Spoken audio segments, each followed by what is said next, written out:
Salut la compagnie, on se retrouve ici sous un beau soleil finlandais. Vous voyez derrière moi, tracteur Valtra, bah ouais, forcément. On a fait un petit tour dans l'usine, vous vous en êtes rendu compte.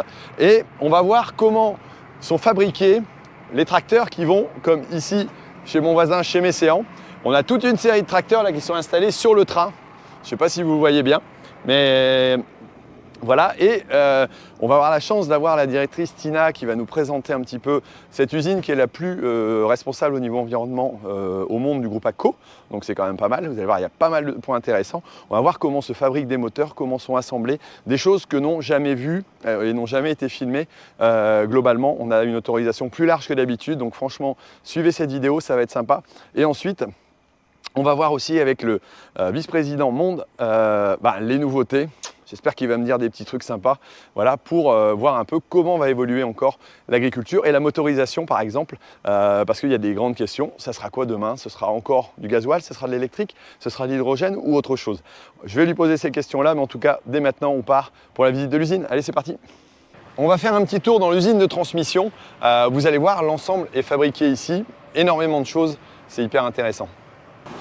Alors si vous avez 1 million en poche, voire un peu plus, vous pouvez vous acheter une machine d'usinage. Il faut savoir qu'ici, les pièces arrivent donc en brut. Elles sont usinées ensuite. Alors on a 2 machines comme celle-ci qui sont de l'année dernière, 3 vont arriver pour usiner voilà, l'ensemble des boîtes de vitesse. Il y a d'autres pièces. Et après, on arrive aux assemblages, que ce soit au niveau des boîtes, que ce soit au niveau des différents pignons. Et on avance dans la chaîne comme ça progressivement. Alors une pièce d'usinage comme celle-ci, voilà, on peut voir, coûte environ 300 € et peut durer 1 heure d'utilisation uniquement.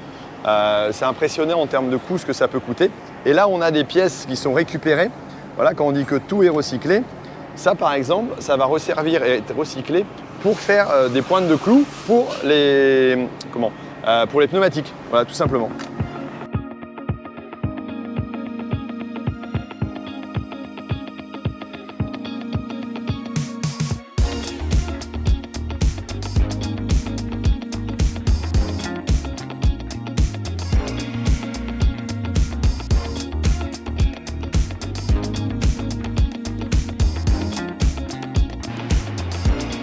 Alors là, on peut voir l'assemblage d'une partie de boîte de vitesse, je pense. Tous les éléments qu'on peut voir ici, voilà, qui sont placés, resserrés à la presse.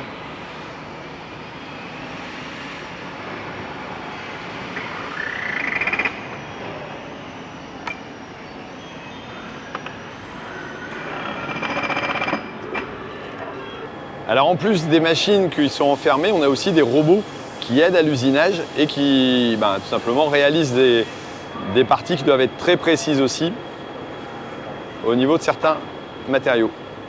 Forcément ici on recycle l'ensemble des produits. Ici par exemple même les plastiques sont triés entre les couleurs et le blanc. Voilà, toutes les poubelles sont triées et le bois pareil est recyclé dans l'ensemble de l'usine. Ça fait partie j'allais dire de leur activité, quoi. Alors chacun des postes est équipé bien entendu avec le matériel qui est nécessaire sur le petit tableau et aussi l'ensemble des pièces qui est amené sur un petit chariot sur le côté. Et on voit là l'installation, boîte de vitesse, pont qui seront reliés au moteur juste après. Alors une fois que le pont est terminé, il va tout simplement aller rejoindre sur son petit robot une autre partie de l'atelier, certainement être montrée. Et là il y en a un suivant qui arrive, qui se balade tout seul. Alors ici, il est équipé d'une machine qui va l'aider à soulager le support et à boulonner comme il faut l'ensemble des boulons qui sont importants là, entre la boîte de vitesse et le pont. Donc forcément, il ne faut pas trop se tromper. Et il reste toujours un contrôle manuel ensuite qui peut être fait avec une clé dynamométrique par exemple pour les vérifications et les derniers serrages. Alors ne vous y trompez pas, ici ce n'est pas un embouteillage, c'est tout simplement les emplacements où sont placés la partie pont arrière, juste avant d'être assemblé sur la chaîne d'à côté avec les boîtes de vitesse et les différents éléments qui vont se retrouver ensemble. Alors tous les éléments qui sont transportés le sont avec des chariots pour faciliter le travail, que ce soit des grandes ou des petites pièces. Et donc il y a plein de circulations comme ça, de personnes qui vont aller placer les pièces aux différents endroits pour les rendre accessibles et les monter au fur et à mesure. Alors ici, on fabrique aussi des boîtes avec triple power shift, tout simplement, et pas 5 comme on a en Europe, parce qu'elles vont partir au Brésil. Donc il y a une partie de la production qui est envoyée aussi au Brésil d'ici, où ils sont peut-être un petit peu moins exigeants en termes de technologie ou, j'allais dire, de fonctionnalité. Donc on reste sur des modèles plus simples. Ici, je ne vais pas dire que je transpire, mais il fait quand même assez chaud globalement. On est à 22 degrés toute l'année. C'est pas tellement chauffé, mais les machines produisent pas mal d'électricité. C'est tellement bien isolé que voilà, il n'y a quasiment pas de problématique de chauffage. En tout cas, c'est hyper agréable de se balader et certainement d'y travailler aussi. En termes d'originalité, on a un crochet ramasseur ici. C'est marrant, moi j'ai le même sur mon Someka. Bon, peut-être un peu moins perfectionné, mais on a aussi pas mal de R&D, de recherche et de conception. Il faut savoir que l'ideal, la batteuse, voilà, donc tout simplement a été conçue au niveau design ici et la boîte de vitesse est fabriquée ici parce que c'est un peu les mêmes typologies de boîtes et on est voilà, sur une usine qui produit à peu près toutes les boîtes de toutes les séries des Valtra, donc c'est très complet. Alors ici on est sur la partie banc d'essai, donc une partie des moteurs ou plutôt des boîtes sont retestées ici, branchées au niveau de l'hydraulique. On voit tous les raccords. On a un moteur électrique qui va l'entraîner et qui va tout simplement permettre les mesures voilà, de l'ensemble des paramètres qui doivent être vérifiés sur cette boîte de vitesse, sur cet ensemble boîte-pont pour être contrôlés. Afin de vérifier si les boîtes, ponts et hydrauliques fonctionnent bien, on a un banc d'essai qui est plutôt extraordinaire. Il faut savoir qu'il y a 220 litres d'huile qui est envoyée à l'intérieur pour rincer l'ensemble de l'intérieur, puis il y a le remplissage qui est fait, puis les tests dans cette super machine. Alors on voit les petits numéros, les moteurs sont numérotés en fonction de l'ensemble sur lequel ils vont arriver et on voit qu'ils se suivent et ne se ressemblent pas, c'est-à-dire qu'on ne fait pas des séries complètes. On a un moteur qui peut être sur un G, un S, un T, voilà, ou peut-être les nouveaux de Q tout simplement. Et on peut avoir des 4, 6, peut-être 8 cylindres, je ne sais pas. Mais en tout cas, ils se suivent de cette façon. Alors là, j'ai la chance de pouvoir passer dans les lignes. Je suis bien accompagné, hein, voilà, parce qu'au niveau sécurité, il faut faire très attention. Donc là, on a un bloc moteur avec la partie châssis qui va être repris et assemblé juste à côté. Alors première opération voilà, que j'attendais, c'est tout simplement l'accouplement de la partie boîte-pont à l'arrière et de la partie moteur. Donc première étape de cette partie de chaîne, là il repose sur un châssis hein, qui va leur permettre de transporter l'ensemble jusqu'au bout de la ligne. Et là on va voir cet assemblage là, il est posé, on enlève les chaînes et hop, accouplement avec l'ensemble. Donc là, bien entendu, les moteurs viennent de l'autre côté, on va le voir juste après. Et les boîtes et les ponts qui ont été assemblés et réassemblés arrivent ici, hop, et là, une opération qui peut prendre des heures chez nous si on a un problème d'embrayage, ici, ça se fait en quelques secondes. Et hop, c'est collé et on va, voilà, ils vont mettre tout simplement les boulons et serrer l'ensemble des pièces nécessaires. Voilà. Et là, en appuyant sur le petit bouton, on arrive à voir exactement ce qu'on veut. Voilà ce que ça donne une fois assemblé. Hein. Donc on a mis le moteur sur la partie boîte-pont. Et puis il y a des montages de pièces au fur et à mesure. Alors l'équipement de chaque opérateur est bien déterminé en fonction de son usage, c'est-à-dire qu'il a les clés nécessaires au travail qu'il va réaliser. Et ainsi de suite, ça va se suivre jusqu'à la fin de la ligne. Alors tout au long de la ligne, voilà, les opérations continuent. Il faut savoir que tous les opérateurs peuvent changer de poste quel que soit le moment. Voilà, parce que ils doivent se compléter. Et pour éviter les erreurs aussi, ça permet d'avoir un peu de changement et un peu de diversité. Alors juste avant l'entrée en cabine, donc on arrive à la suite. Ici, l'ensemble peut être voilà, en partie protégé, par exemple. On va mettre des chapeaux, des protections. Et là, on a la cabine de peinture qui se trouve juste ici derrière. Donc il y a nettoyage. C'est un peu comme un éléphant bleu. Hein. Il y a le nettoyage, sauf qu'il n'y a pas la peinture dans l'éléphant bleu. Voilà. Donc là, on a ici toute la protection qui peut être faite avant la peinture. Donc l'ensemble a été nettoyé. Là, ils vont graisser certains endroits, ils vont mettre des capuchons, ils vont mettre des protections avant la peinture. Et après, la peinture se fait à l'intérieur de cet ensemble-là. Et derrière, c'est chauffé à 70 degrés, si je ne me trompe pas, un petit sauna. Forcément, on est en Finlande, hein, avant de ressortir tout au bout. Sur tous les côtés, en latéral, on a des opérateurs qui préparent. Là, on a par exemple l'échappement. Voilà, différentes pièces sont prêtes aussi sur le côté de l'usine et viennent rassembler vers le centre. Voilà, là, voilà un ensemble qui a été peint. Et là, bon, il va être enlevé les protections qu'il peut y avoir autour.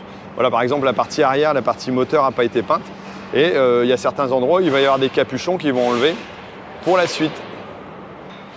Et là, on continue l'installation de différentes pièces qui doivent arriver après la peinture. Voilà, donc il peut y avoir des tuyaux, des câbles, ensemble nécessaires avant une autre opération très intéressante.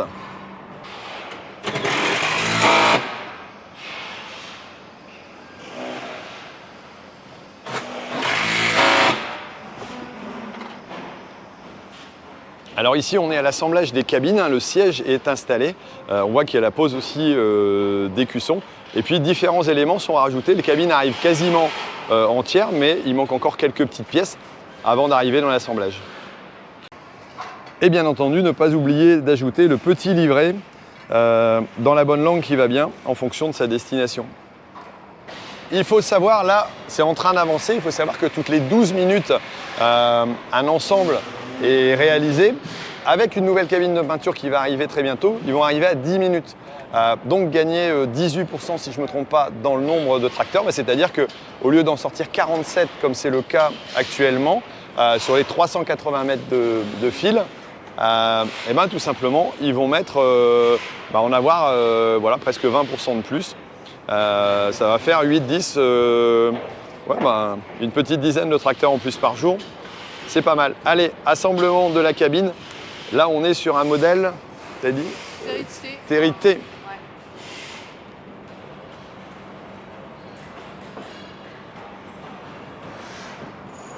Alors là, on voit les opérateurs qui ont chacun leur rôle aussi, hein, qui doivent tenir les câbles, venir brancher, ils descendent un petit peu, ils branchent peut-être certains en passant. Là, je suppose que c'est pareil, il ne faut pas trop se tromper.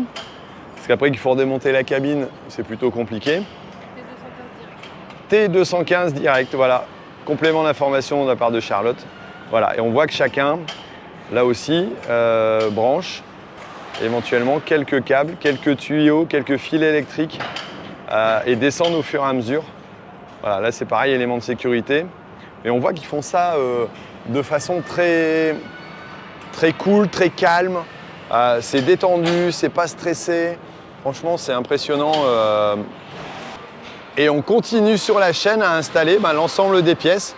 Voilà, là par exemple, la partie au niveau du radiateur. À l'arrière, on a encore quelques différentes pièces qui sont installées. Et on avance ainsi. Chaque opérateur, là aussi, a ses fonctions.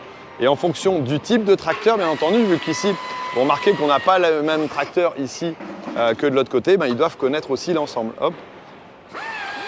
Et là, pour transporter la batterie, un coup de main aussi, pas trop d'effort, éviter la fatigue des opérateurs.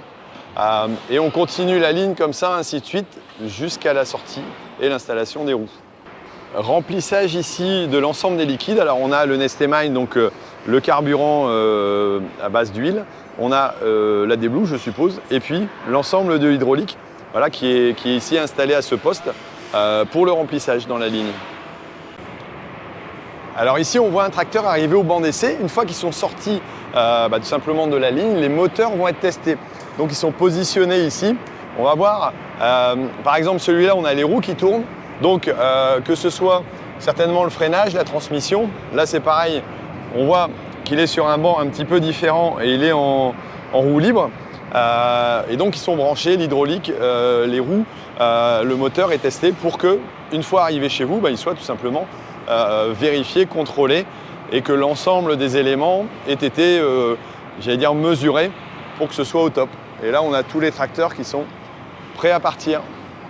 Et comment on monte un tracteur sur un tram? C'est pas plus compliqué que ça.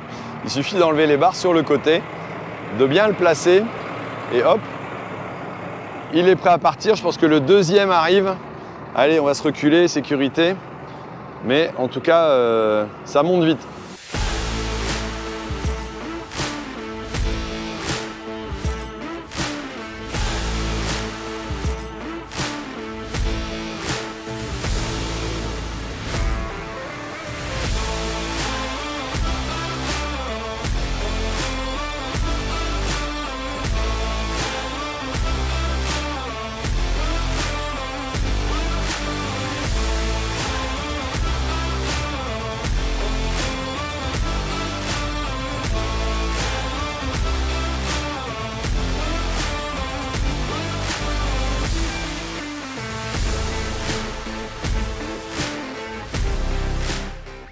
Alors bien entendu, on a le côté sympathique avec les couleurs, mais on a aussi le côté pratique.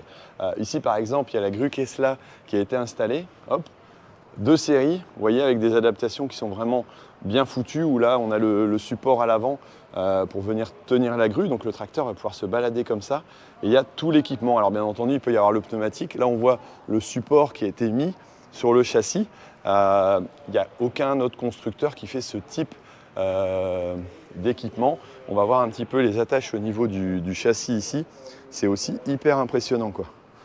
Voilà un petit peu, hop.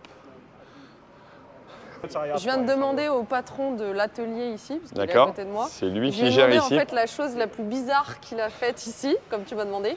Et en fait, ils font, tu sais, ils font des couleurs, mais ils font aussi du covering sur les tracteurs. Ouais. Et il y a quelques années, et d'ailleurs je l'ai en photo, ils ont fait un tracteur pour l'Afrique. Et le covering, c'était des bananes. Donc il y a un tracteur avec plein de bananes dessus en fait. Faudra que tu m'envoies la photo pour la montrer là, parce que c'est quand même pas mal, quoi. En termes d'originalité, ils sont forts, quoi. Tu peux... Ah, everything. You can do everything on one tractor. No, not one tractor. Maybe because I want the black rims.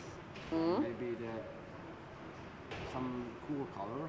Yeah. And inside maybe the same color. interior, same color of the tractor. Yeah. Maybe the audio system, leather seats, Everything comfortable. Yeah, comfortable. Yeah. Ouais, donc des jantes noires. Des jantes noires, une couleur spécifique. L'intérieur du coup qui va avec même la couleur. Des sièges en cuir. Ouais, l'équipement son. Le caisson de basse. Le caisson de basse qui va bien. Le caisson de basse qui va bien. Maybe cool box inside for the cold drinks and Yeah. Le frigo. Of course, ouais, la glacière, la base. Donc voilà un peu ce dont rêverait, j'allais dire, le grand chef, le patron d'Unlimited.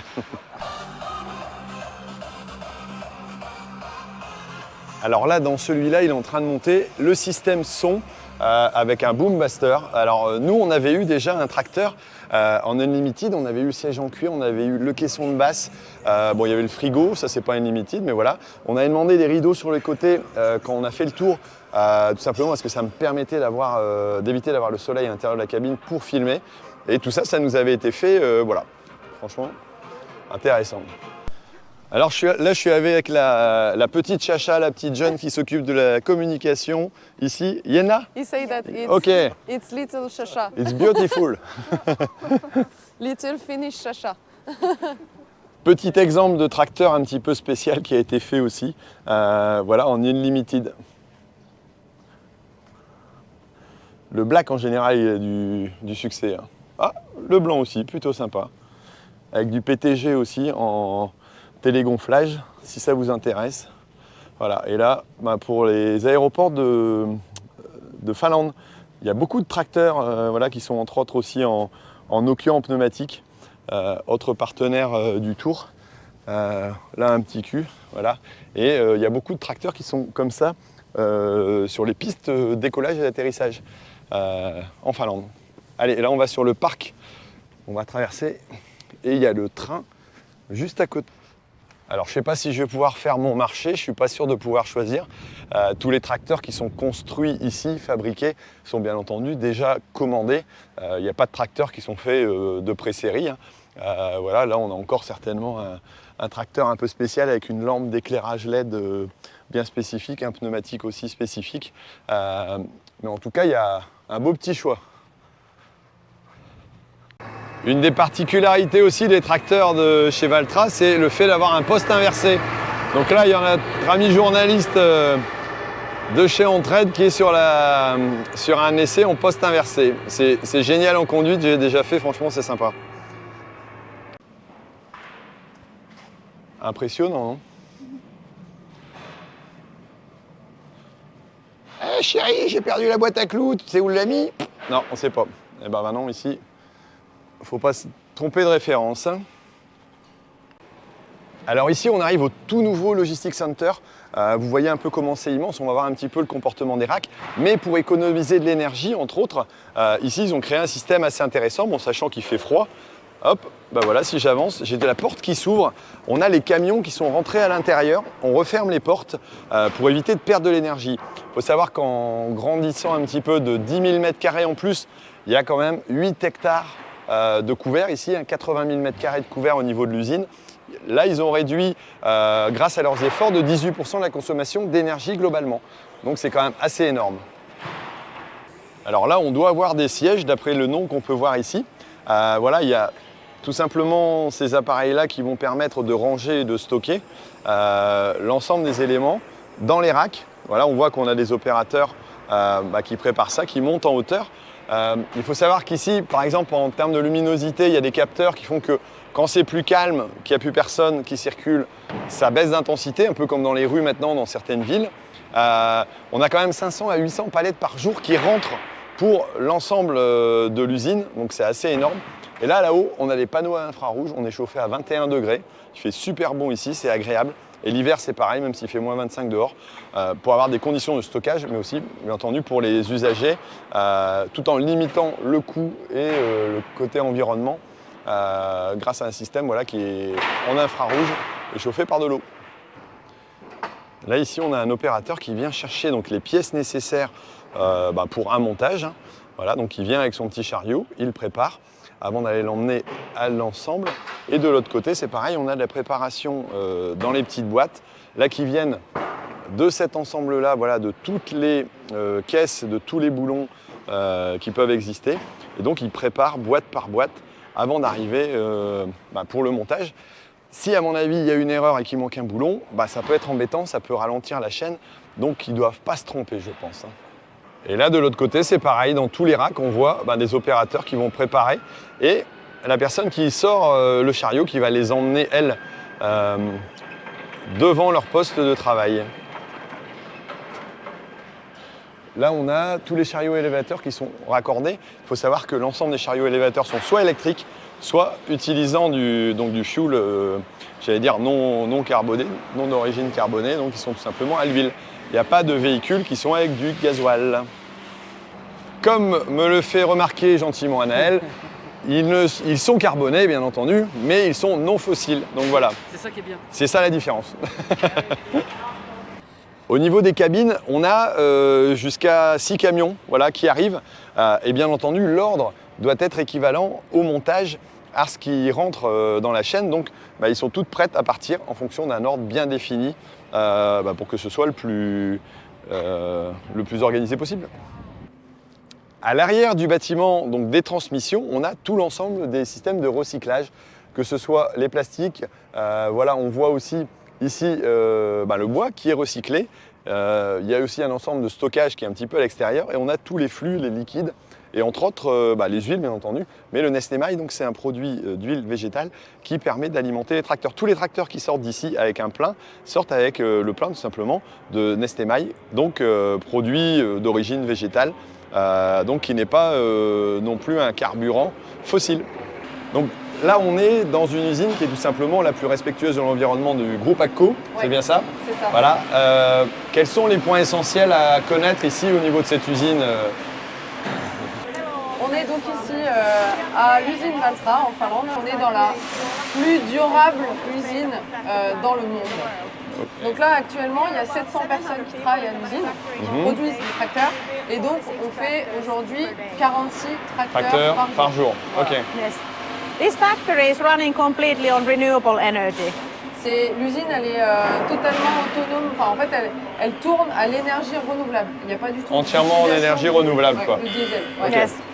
So electricity, it's mainly hydropower or wind power. Okay. L'électricité vient de hydroélectricité ou alors l'éolien. C'est ça. J'ai bien compris. Et même pour se chauffer, en fait, ils se chauffent au bois, au résidu de bois d'une usine qui est juste à côté, qui chauffe en fait tout. Donc en gros, tous les véhicules qu'il y a sur le site, donc évidemment les tracteurs qui sortent de la chaîne, mais aussi tout ce qui est les petits Fenwick, etc., ils sont fuelés avec du Nestemail qui est donc de l'huile végétale. Voilà, du biocarburant renouvelable, voilà, 100%. Ok. Et en gros, depuis 2016, on produit 0 déchet. Tout est recyclé. D'accord, depuis 2016 déjà. Depuis 2016. C'est pour ça qu'en fait, quand on dit qu'on est l'usine la plus durable, c'est surtout qu'on a commencé bien avant tout le monde. Il y a longtemps. Voilà. Et là, on est sorti de l'usine, le tracteur est sorti il n'y a pas très longtemps. Lui, il est sorti il y a combien de temps? Ça, c'est le série T5, ouais. donc, en 2021, avril, mai. Ok. En termes de technologie, qu'est-ce qu'on a maintenant comme avancée et qu'est-ce que les agriculteurs demandent comme technologie le plus? Donc déjà, il faut dire que plus de 70% de tous les modèles avec l'accoudoir Smart Touch Ouais. sont équipés de guidage. Guidage. Depuis l'usine. D'accord. Et pourquoi ça? Les agriculteurs demandent d'être plus en plus efficaces et du confort aussi. D'accord. Et donc, tout ce qui est guidage est très demandé. Après aussi des options Isobus comme du coupure de tronçon, modulation de dose devient de plus en plus. Et tout ça, c'est intégré dans l'écran Smart Touch. Et en plus, notre point très fort, c'est que c'est facile à utiliser. C'est vrai que rien que le côté visuel est hyper sympa.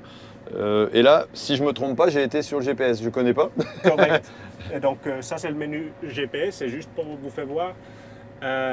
Tous les symboles, je veux dire, de toutes les fonctions du tracteur sont situés dans des points stratégiques.